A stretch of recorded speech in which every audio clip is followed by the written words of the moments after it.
And today I wanted to talk with you and solicit your thoughts also on this whole notion of taking back my country.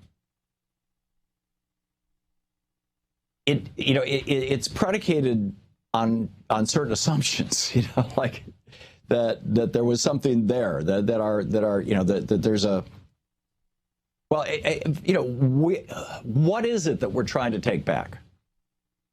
Now, I know when we hear, the Republicans talking about this, particularly when they do it in the context of the Obama administration, which they've been doing for 7 years at some loud length, and, the Koch brothers funding, the Tea Party and other groups like that and all this kind of stuff. What they're talking about is they want to take America back at least before the Civil Rights Act was passed.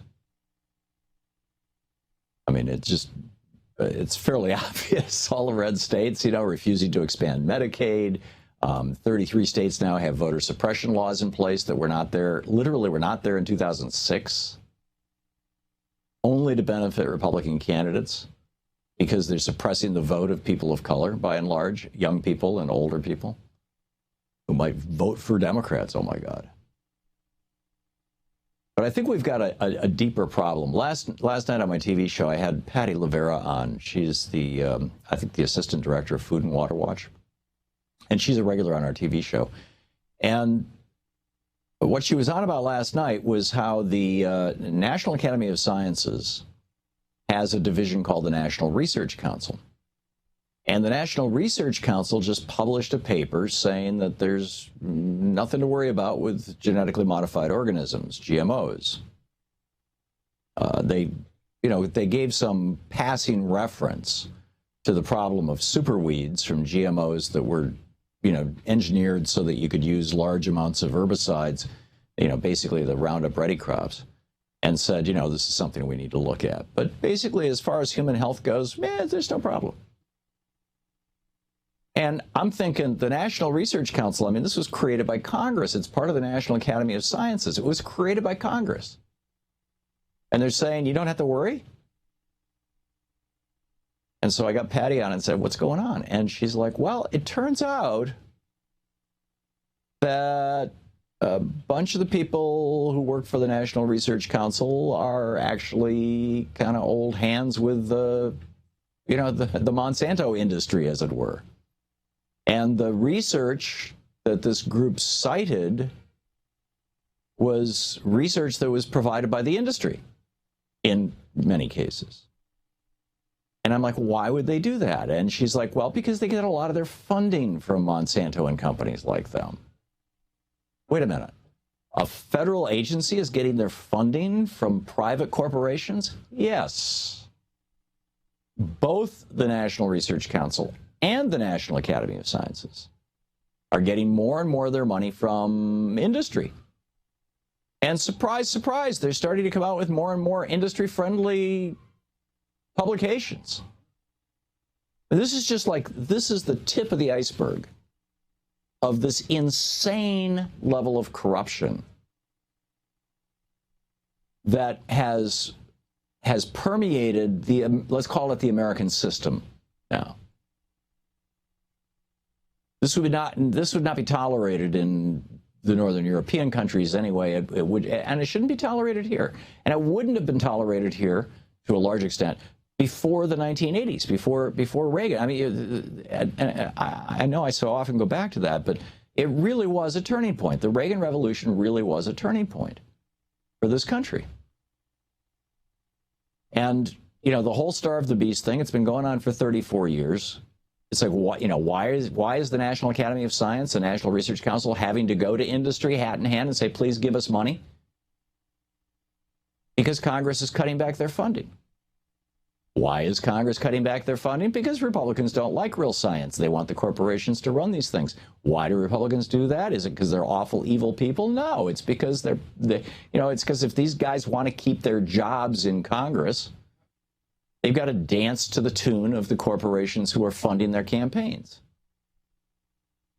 See, over and over and over again, this comes back to this kind of original sin. We've got a few original sins we've talked about here in this program over the years in the United States. The genocide of Native Americans, the genocide of African Americans, the enslavement of African Americans, to this day, the institutional bias and racism that is built into our system that hits not just African Americans and people of color, but women as well. I mean, basically, it's still, you know, the system is still pretty much set up for white men. But beyond that, increasingly, our system is set up for, you know, corporate benefit, for the benefit of, you know, corporations.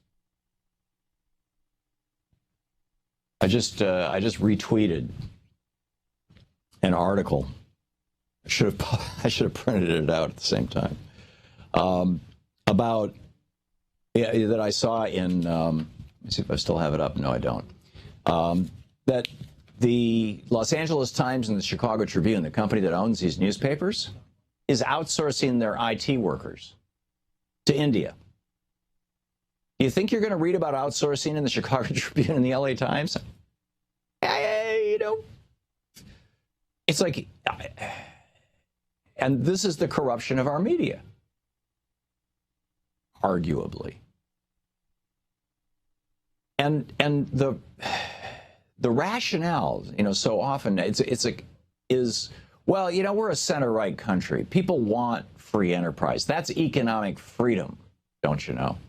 Corporations should have the power to be able to influence government. That's free speech. I mean, these, what I'm sharing with you are the positions of Antonin Scalia and John Roberts, and you know, and their buddies, you know, Clarence Thomas and Alito, and, well, who am I missing? Kennedy, I guess, on the Supreme Court. And, you know, because they're the ones who blew up our campaign finance laws that we put in place after the Nixon scandals were revealed.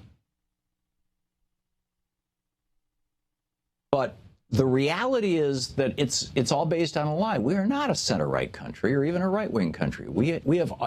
America was birthed as a progressive country. We still are a progressive country. And there's a political piece to this. Donald Trump started out in the Republican Party talking like a progressive in some regards, in enough regards that he actually got Republicans to vote for him. And you know, obviously the reason why Bernie is filling stadiums, I mean, there's you know, and Hillary Clinton is getting a hell of a lot of votes. In fact, has the majority of votes on the Democratic side.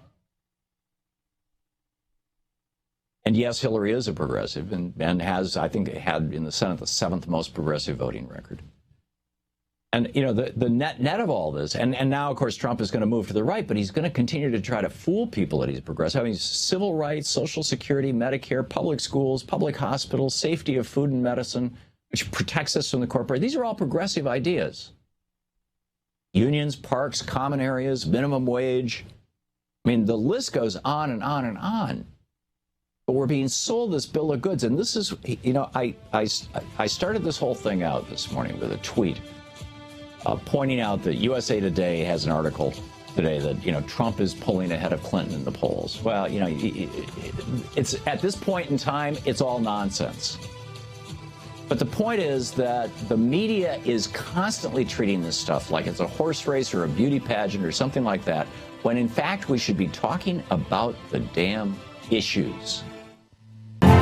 To watch more clips from our programs, hit the Watch More Videos button over here. And please be sure to hit the handy-dandy subscribe button so you'll always be up to date. Tag, you're it.